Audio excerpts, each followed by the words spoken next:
सभी मित्रों को नमस्कार।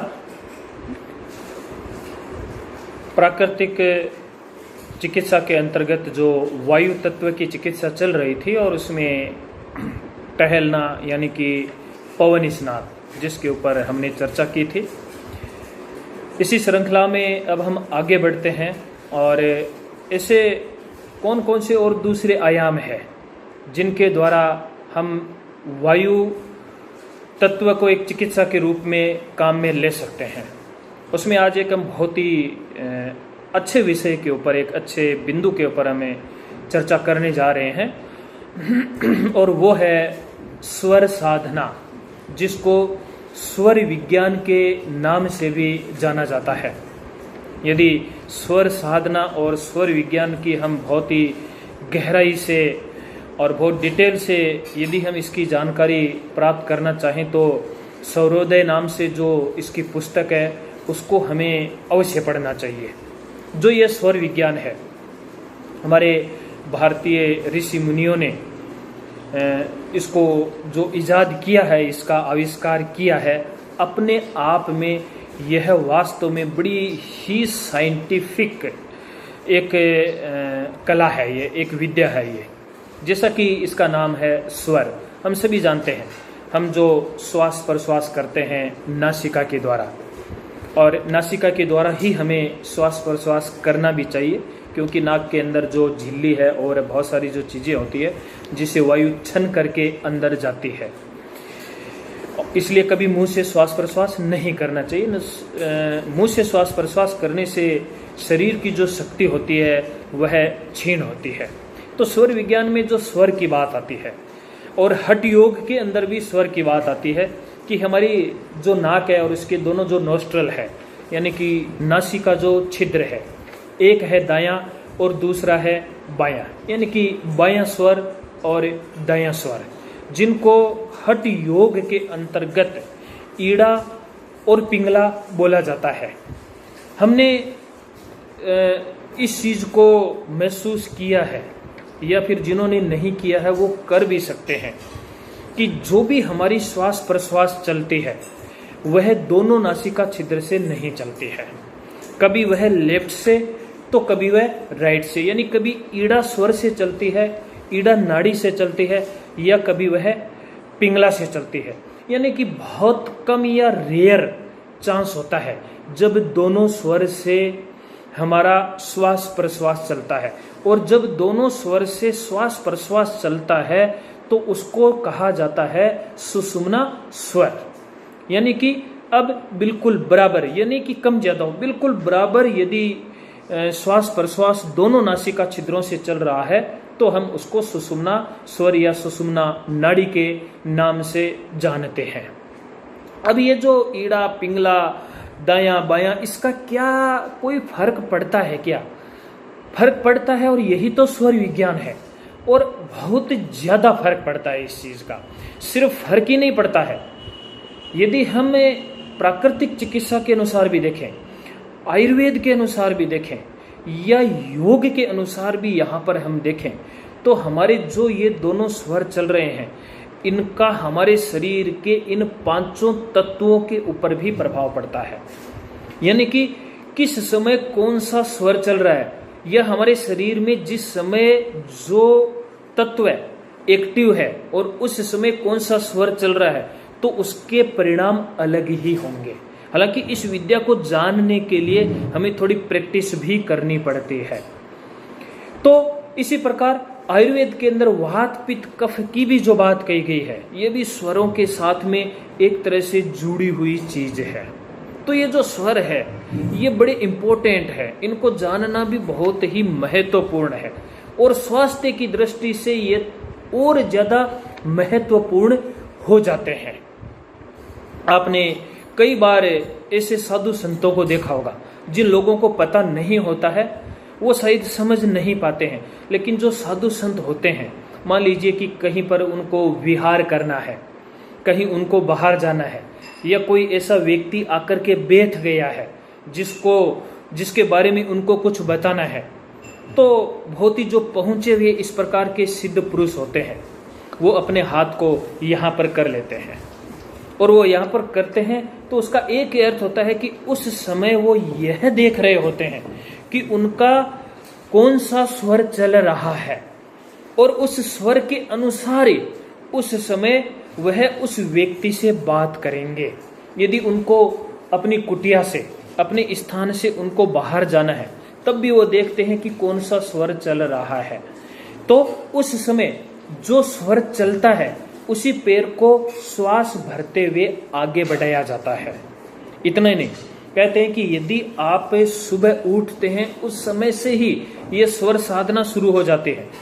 यानी आप सुबह उठते हैं तो आपका कौन सा स्वर चल रहा है, जो चल रहा है उस स्वर को भरते हुए आपको अपना वही पैर क्या करना चाहिए, जमीन के ऊपर रखना चाहिए। घर से आप बाहर जा रहे हैं, किसी प्रकार का कोई व्यवधान या रुकावट न आए, आपको कार्य में सफलता मिले, उस समय भी जो स्वर चल रहा है उस स्वर को भरते हुए आपको अपना पैर आगे बढ़ाना चाहिए। यानी कि ऐसी बहुत सारी छोटी छोटी चीजें हैं जो हमारे इस तन और मन के ऊपर ये जो स्वर है ये प्रभाव डालते हैं। इतना ही नहीं, ये जो स्वर है यह हमारे दोनों पक्षों के साथ में भी जुड़े हुए हैं। यानी कि जो दो पक्ष होते हैं, कृष्ण पक्ष और शुक्ल पक्ष, यानी कि कृष्ण पक्ष की जो प्रतिपदा है, द्वितीय है, तृतीय है, उस समय सूर्योदय के समय कौन सा स्वर चलता है। इसी प्रकार से शुक्ल पक्ष की प्रतिपदा है, द्वितीय है, तृतीय है, तो उस समय आपका कौन सा सूर्योदय के समय आपका स्वर चल रहा है। उन स्वरों के आधार के ऊपर योगी लोग ये पता लगा लेते हैं कि उनका शरीर स्वस्थ चल रहा है या नहीं चल रहा है, उनको आने वाले समय में कौन सी बीमारी होने वाली है। और योग के अंदर हम प्राय पढ़ते हैं और सुना भी होगा कि जैसे ही हम खाना खा लेते हैं तो हमें सबसे पहले कौन सी करवट लेटना चाहिए, उसके बाद में कौन सी करवट लेटना चाहिए, उसके बाद में कैसे हमें सोना चाहिए। तो उसमें आप गौर करेंगे कि कहा गया है कि अधिकतम समय हमें बाईं करवट लेटना चाहिए। जब आप बाईं करवट लेटेंगे तो लोग कहते हैं कि अमाशय के ऊपर प्रभाव पड़ेगा, उसके ऊपर प्रभाव पड़ेगा, उनके ऊपर प्रभाव पड़ता है या नहीं पड़ता है। लेकिन सबसे इंपॉर्टेंट है कि जैसे ही बाईं करवट सोते हैं तो आपने देखा होगा कि आपका जो राइट यानी कि दायां स्वर है वह चलने लग जाता है। और इसको हम दूसरे किस नाम से जानते हैं, सूर्य स्वर, जो गर्म प्रकृति का होता है। और उस समय यदि आपका स्वर चलेगा तो आपके भोजन का जो डाइजेशन है वह ठीक रहेगा, आपका जो हाजमा है वह हमेशा ठीक रहेगा। अब यदि थोड़ा सा जो और चंद्र स्वर हम जानते हैं कि ये जो होता है ये शीतल प्रकृति का होता है। अब इनमें कौन कौन से काम करने चाहिए, थोड़ा सा इसके ऊपर हम प्रकाश डालते हैं कि मान लीजिए अभी जो हमारा बायां स्वर है वह चल रहा है। बाएं स्वर के चलने का अर्थ हो गया आपकी ईड़ा जो नाड़ी है वह एक्टिव है। अब देखिए हमारे शरीर के अंदर यदि ईड़ा जो नाड़ी है वह एक्टिव है तो इसका अर्थ हुआ कि ये जो बायां स्वर है आपकी बॉडी का यह जो राइट हेमिस्फीयर है ब्रेन का, उस समय वह कार्य कर रहा है। क्योंकि इसके पीछे पूरी की पूरी एक साइंस जुड़ी हुई है कि ये नाड़ी काम कर रही है तो हमारी बॉडी के अंदर कौन से ऑर्गन्स उस समय एक्टिव होंगे। इसलिए हजारों साल पहले योगियों ने ये कह दिया कि यदि आपका बायां स्वर चल रहा है तो आपको स्थिर, सौम्य, शांति वाले कर्म करने से वह कार्य सिद्ध होते हैं। यानी कि उसमें आपको सिद्धि प्राप्त होगी, कोई व्यवधान नहीं आएगा, आप उसमें सफल होंगे। जैसे मित्रता करना है, भगवत भजन करना है, श्रृंगार करना है, चिकित्सा आरंभ करनी है, विवाह, दान, यज्ञ, मकान आदि बनवाना है, यदि कोई यात्रा आपको प्रारंभ करनी है या फिर कोई भी सामान आपको खरीदना है, कोई सेवा करनी है, कोई आपको यदि बीज बोना है या विद्या को या पढ़ाई आपको प्रारंभ करनी है, उन सभी स्थितियों के अंदर यदि आपका चंद्र स्वर चलता है तो उसमें आपको सफलता मिलेगी। और आपका जो मन है उसमें भी विचलन नहीं आएगा, आपको एक शांति का अनुभव होगा। आप उन चीजों को करते हुए एक तरह से आपके अंदर किसी भी प्रकार की कोई थकावट नहीं आएगी।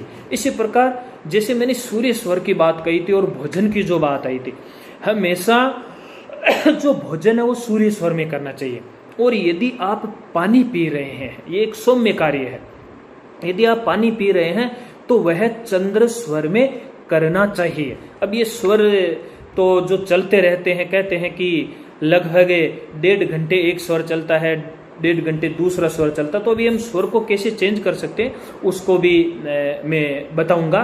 तो सूर्य स्वर में अब किस प्रकार के कार्य करने चाहिए, तो अभी जैसे मैंने कुछ उदाहरण दिए, उसी ये चीज समझ में आती है कि किस प्रकार के कार्य में चंद्र स्वर में करने चाहिए।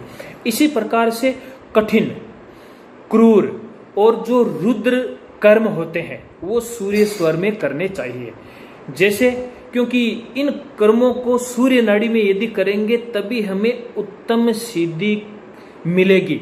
उत्तम सिद्धि दायिनी बताया गया है इस सूर्य स्वर को इन कर्मों के अंतर्गत। अब मान लीजिए सवारी करनी है, घुड़सवारी मान लीजिए हम कर रहे हैं, हमें कोई सवारी करनी है, हमें आजकल घुड़सवारी नहीं है तो सफर में जाना है, उस समय भी आपका सूर्य स्वर जो है वह मान लीजिए चलना चाहिए। या फिर आप कोई भी हार्ड वर्क करते हैं, आप व्यायाम करते हैं, कसरत करते हैं, आप पहाड़ के ऊपर मान लीजिए चढ़ रहे हैं, किसी भी प्रकार का कोई विषय भोग है, स्नान भोजन आदि है, ये सभी प्रकार के जो कार्य हैं यह हमें सूर्य स्वर में करने चाहिए। यदि हम सूर्य स्वर में करेंगे तो शरीर से और मन से हम स्वस्थ रहेंगे। अब हालांकि इन चीजों के बारे में अधिकतर लोगों को पता नहीं है, लेकिन बराबर और निरंतर हम लंबे समय तक करते हैं तो निश्चित रूप से हम शारीरिक और मानसिक स्वास्थ्य को हम प्राप्त कर सकते हैं। अब मान लीजिए कि आपके दोनों स्वर चल रहे हैं, ये तीसरी कंडीशन है, दोनों स्वर आपके समान रूप से चल रहे हैं लेकिन बहुत कम चलते हैं। तो सुषुम्ना स्वर चलता है तो हमें कौन से कार्य करने चाहिए? इस स्थिति में जो मुक्त फल देने वाले कार्य हैं उनको करने से शीघ्र हमें सिद्धि की प्राप्ति होती है। जैसे भगवान का ध्यान और चिंतन करना तथा योगाभ्यास करना है। साथ ही जो कार्य चंद्र और सूर्य नाड़ी में करने चाहिए उन्हें सुषुम्ना की उपस्थिति में कदापि नहीं करना चाहिए, नहीं तो उसका जो फल है वह निश्चित रूप से विपरीत होगा। तो कहने का यहाँ पर यह अर्थ है कि सुषुम्ना स्वर एक ऐसा स्वर है, क्योंकि सुषुम्ना को हम क्या बोलते हैं? शून्य नाड़ी बोलते हैं। और शून्य नाड़ी के अंदर सूर्य और चंद्र वाले काम नहीं करने चाहिए। इसमें तो सिर्फ पूजा पाठ, ध्यान, प्राणायाम, यदि इस प्रकार के हम कार्य करेंगे तो निश्चित रूप से हमारी जो आध्यात्मिक उन्नति है वह बहुत तेजी के साथ में होगी। यदि हम आध्यात्मिक उन्नति चाहते हैं तो हमें इस सुषुम्ना स्वर को क्या करना होगा? हमें उसको पकड़ना होगा।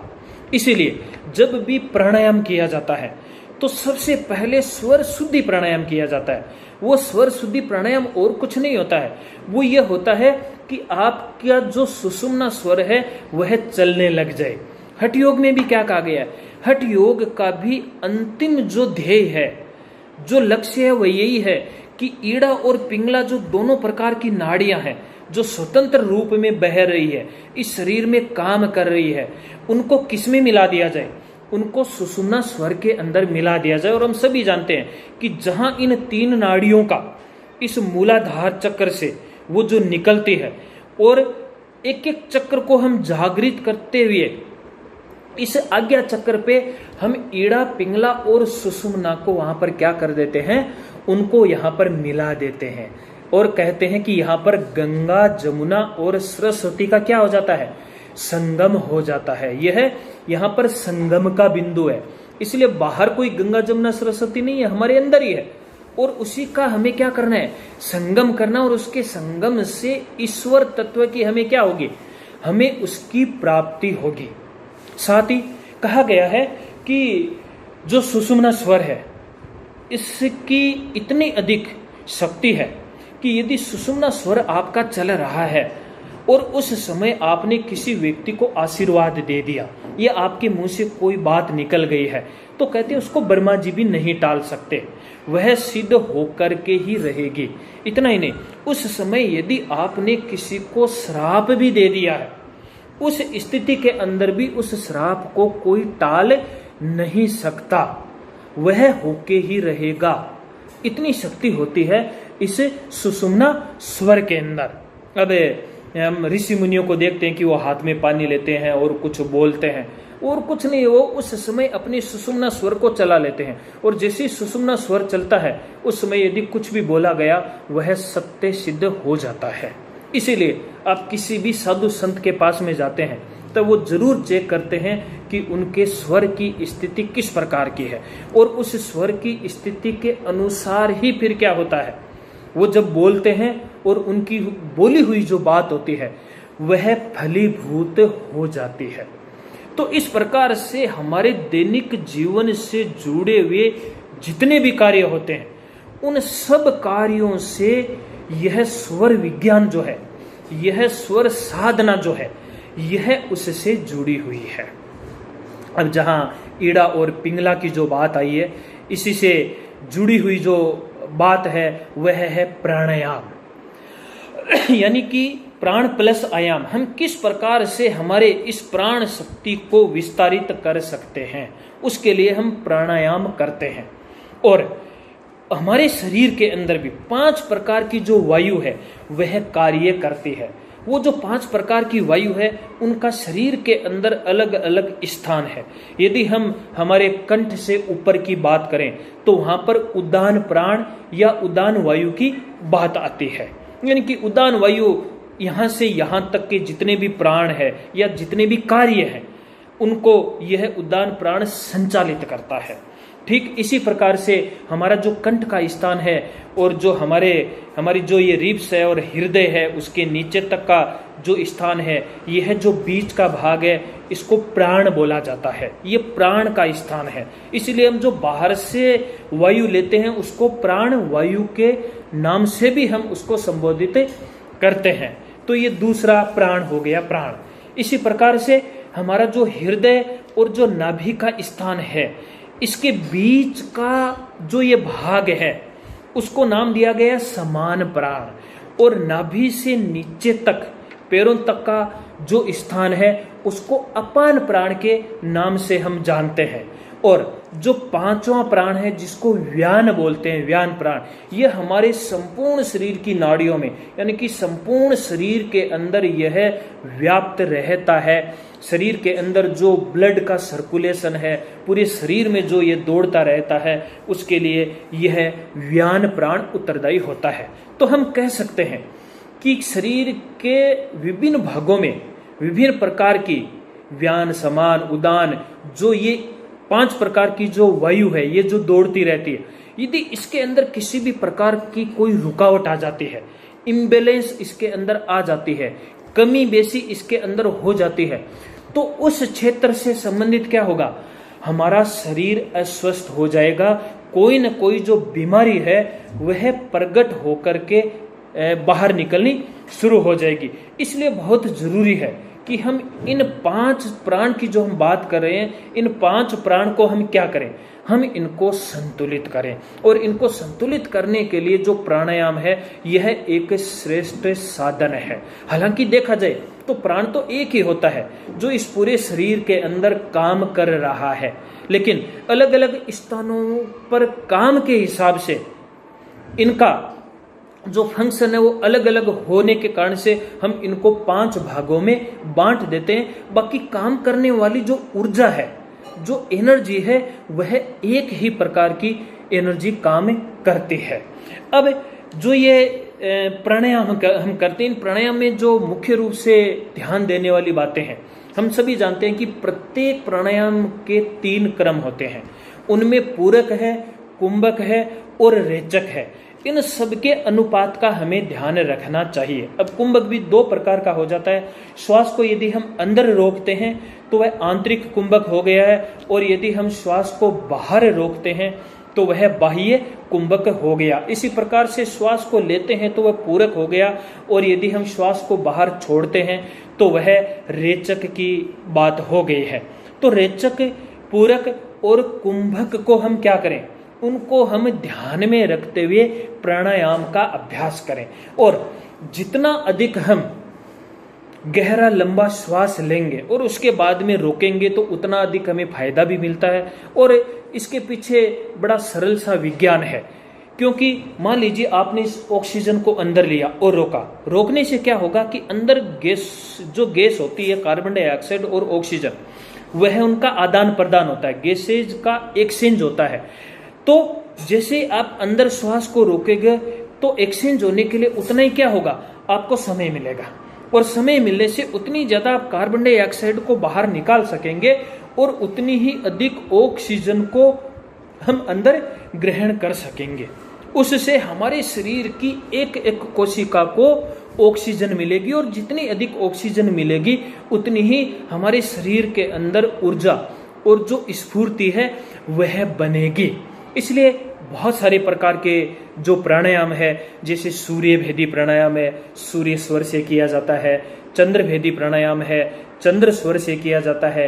अनुलोम विलोम प्राणायाम है, एक स्वर से लेना दूसरे से छोड़ना, फिर जिससे छोड़ा है उससे लेना पहले से छोड़ देना। इस प्रकार से जो इसकी आवृत्ति की जाती है वह अनुलोम विलोम प्राणायाम है। इसी प्रकार से हम भ्रामरी प्राणायाम करते हैं, जिसमें भंवरे की तरह गुंजन भी किया जाता है। हम शीतली और शीतकारी प्राणायाम करते हैं, जो हमारे शरीर को शीतलता प्रदान करता है।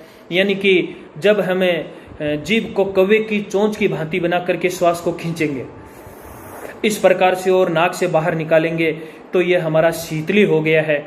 और जीभ को दांतों के तले दबा करके शीतकारी की आवाज करते हुए हम श्वास लेंगे तो वह शीतकार प्राणायाम हो गया है। इसी प्रकार से उज्जाई है और भी बहुत सारे जो हमारे प्राणायाम है। और हम सभी जानते हैं कि प्राणायाम हमारी शारीरिक मानसिक व्याधियों को दूर करते हैं। तो इस वायु तत्व को प्राप्त करने के लिए जो यह प्राणायाम है, यह भी एक अच्छा साधन है। तो इस प्रकार से हमने अभी स्वर विज्ञान को और स्वर विज्ञान के साथ ही प्राणायाम को भी हमने जाना। अभी इस व्याख्यान में हम इतना ही, अभी इसकी इतनी ही हम चर्चा करेंगे। आगे जो हमारा व्याख्यान होगा उसमें और हम वायु तत्व की चर्चा करेंगे। तब तक के लिए आप सभी का धन्यवाद। नमस्कार।